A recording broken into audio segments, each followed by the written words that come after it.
Good morning student. हमने अपनी offline classes में चैप्टर 10th स्टार्ट किया था और चैप्टर 10th की हमने फर्स्ट एक्सरसाइज करी थी। तो उसमें हमने क्या पढ़ा था, पेरीमीटर और parameter of rectangle, square, hexagon something. ठीक है, तो अब मैं आपको थोड़ा सा रिमाइंड एक बार फिर से करवा देती हूँ। Parameter is the distance cover along the boundary forming a close figure. अब पैरामीटर क्या होता है, एक क्लोज फिगर की जो बाउंड्री होती है उसका जो डिस्टेंस होता है उसको क्या बोलते हैं, पेरीमीटर। या अदर वर्ड में हम बोल दें कि पेरीमीटर क्या होता है, the sum of all side of a polygon is called perimeter. ठीक है, तो अब देखो इसमें क्या बोल रखा है, perimeter is the distance covered along the boundary forming a close figure. जो एक क्लोज फिगर होती है उसकी जो बाउंड्री का डिस्टेंस होता है उसको क्या बोलते हैं, पेरीमीटर। अब आपको ये फिगर इन्होंने शो कर रखी है जिसकी साइड्स क्या दे रखी हैं, 4 सेंटीमीटर, 3 सेंटीमीटर, 8 सेंटीमीटर और 5 सेंटीमीटर। तो इसकी जो क्वाड्रिलेटर है इसकी चारों साइडों का सम क्या आएगा, पेरीमीटर। 4 + 3 7, 7 + 5 12, 12 + 8 20। तो perimeter of this figure is 20 centimetre. अब कहता है perimeter of a rectangle. Rectangle होती क्या बच्चे, रेक्टेंगल होती है ऐसी क्लोज फिगर जिसकी 4 साइड्स होती हैं और उसकी अपोजिट साइड्स क्या होती हैं, इक्वल होती हैं। ओके, तो अब देखो मैं आपको पहले क्या शो कर देती हूँ, rectangle.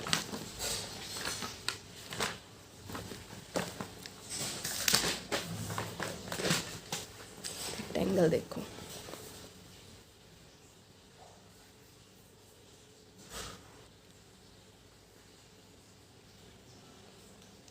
A B C D. अब देखो इसकी अपोजिट साइड ये होगी और बी सी की अपोजिट साइड कौन सी हो जाएगी, ए डी। ये एल तो ये भी एल होएगी, ये बी तो ये भी बी होएगी। ठीक है, मतलब इसकी अपोजिट साइड्स क्या होती हैं, आमने सामने की साइड्स जो होती हैं वो इक्वल होती हैं। ठीक है, तो पेरीमीटर ऑफ रेक्टेंगल,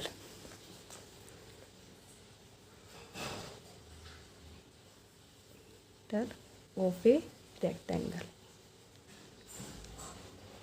क्या होता है, 2 × L + B। ठीक है, ये होती है। अब हम बात करते हैं इससे रिलेटेड क्वेश्चन की। अब 4th क्वेश्चन में देखो, if length of a rectangle is 4 centimetre and it's breath is 5 centimetre.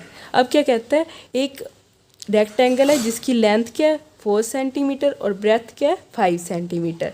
तो इट्स पैरामीटर विल बी, अब इसका पैरामीटर कितना आएगा, अब क्या दे रखी है, लेंथ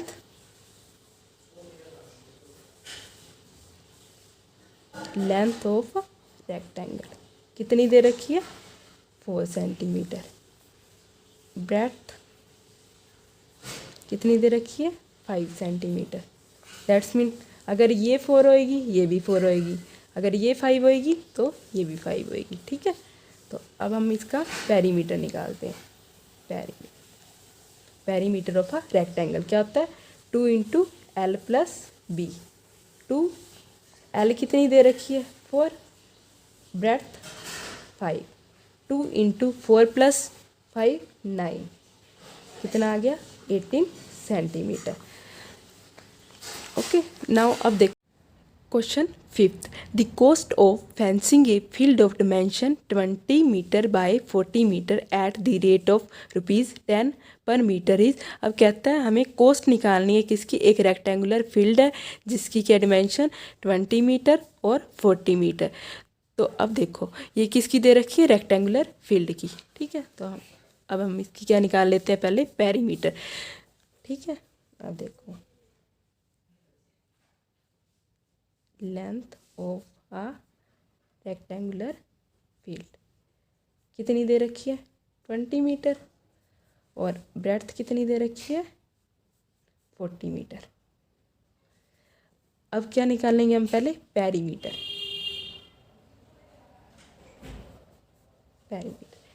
पेरीमीटर रेक्टेंगुलर का पेरीमीटर क्या होता है, 2 × L + B।